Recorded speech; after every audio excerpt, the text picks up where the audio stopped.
All right, my friend Tim set me up with this to put over where my stack is. I'm hoping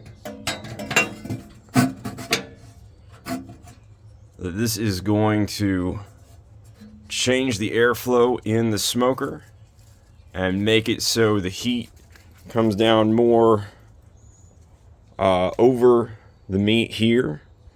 We're gonna see if that happens today. So my last episode on this Bellfab, I figured out that maybe I needed to make the smoke collector bigger. When I pitched that to my friend Tim, he was like, "Hey, why don't you just do this insert thing?" And I was like, "What? Yeah, that would be so much easier." And that's how we got here.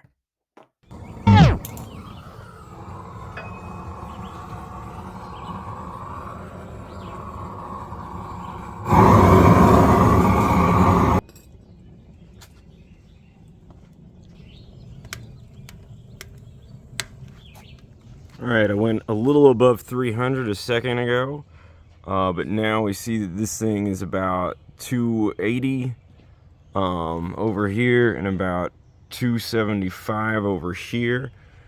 So it's coming down from, let me get my coal bed started over here, and it's looking promising from the thermometers. But the real test, of course, is going to be those biscuits.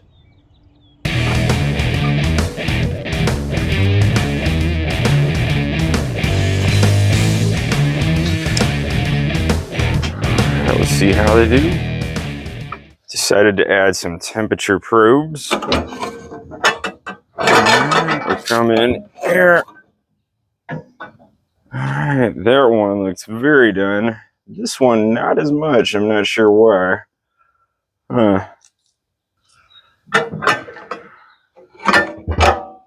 Alright, my first test with the stack mostly wide open. Very burnt bottoms on the one near the firebox. Then second from firebox. Third from firebox. And fourth. I have to say, I am thinking that this worked out fairly well with these ones, numbers 2, 3, and 4. So I am happy with this test overall. So I do think that this thing maybe is working to bring the heat down a little bit more and cook this side hotter for one and more evenly for two. Ah, a nice smoky biscuit.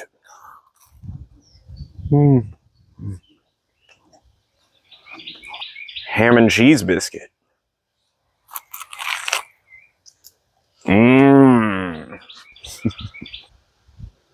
So it appears that through my current configuration, I'm getting a fairly close spread. Looks like that one's reading about 220, 218, something like that. This is looks like 230 over here. When you look on the thermometers, it's also fairly close. So I'm liking this. Liking this a lot. So I'm letting the offset wind down, but I think that I've learned a lot today from this first time using the insert that my friend Tim made for me. The last time that I cooked with this without the insert, this portion over here of the main chamber, I could barely get above 215, 220, 225 degrees. And I was definitely able to get this thing up to around 300 today. So my hypothesis before that the air was coming to the top and just going out before, you know, creating a cool spot down here, I think has been legitimized by this test. I've been able to get it much hotter here. The other thing that I've learned is that this damper up here can be useful. I've been watching some of Mike Rain's videos. If you haven't checked him out, Smoke Scouts, his work on a brisket and how to do brisket well in the Workhorse 1975 is a must watch, in my opinion. I think that I can get much more even cooking across this chamber with this damper, and especially early on in your long cooks. And when you want, a little bit more smoke to get that smoke really to adhere earlier on in the cook, using the damper up here is definitely a good idea, having it more evenly cooking. But whenever I do want that sort of heat differential and I can use it to my advantage, I can always do that. So yeah, I've had a good day, eating some good biscuits, and I look forward to getting some real meat on this bad boy soon, and cooking something up. So thank you for watching. Go out there, cook something outdoors, and as always, go get your smoke on, y'all.